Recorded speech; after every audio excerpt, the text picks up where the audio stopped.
Now, something that I found very surprising was that Dogecoin actually has a very high percentage of long-term holders, hodlers, whatever you want to call them. And this surprised me. So right now, according to this research, it says 61% of all of people who own Dogecoin have held the coin for over a year. So anyone who has been holding on to Dogecoin, out of all the Dogecoin out there, 61% of these people have held on to it for over a year. And this is really surprising because most altcoins, the ones where you'll see double-digit, triple-digit gains, these are really just quick buys, quick sells, trying to time the market. That's what a lot of people are doing.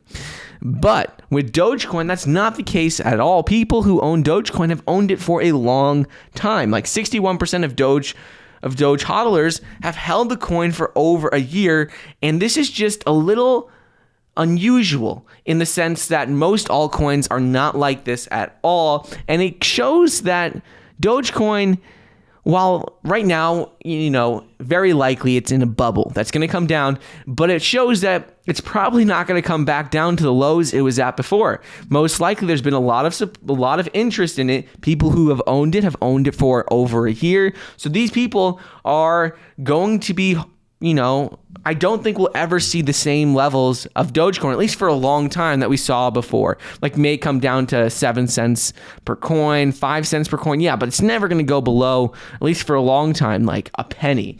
It's just, there's too much demand for it, and it's all about supply and demand.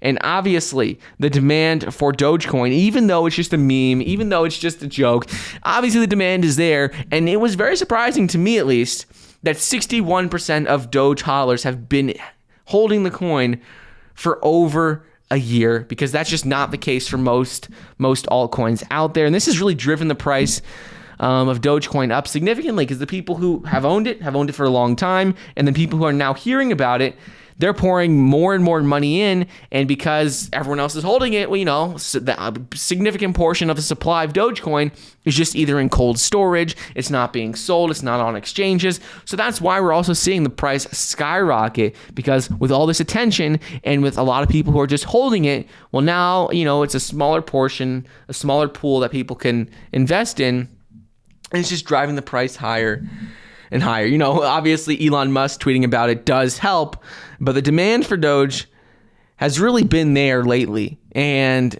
even though the demand has surged recently, causing it to 4x, which in the last just couple of weeks, there's been demand for Dogecoin for a while, and people who have owned it for a long time, which I found just very, very surprising. But speaking of Dogecoin, right now it is the eighth largest coin, like cryptocurrency out there in terms of market cap. It did make it as high as number 6 at one point, but right now it's around $37.6 billion in terms of market cap. So, I think we could see it continue to rise up. Long term though, obviously, there is no use for Dogecoin, so eventually it is going to come back down just because there is no long-term use for it. So at some point, whether that's 6 months, a year, 2 years, at some point, if there's no use for it, if there's no practical, use case for it, it's going to come back down at some point.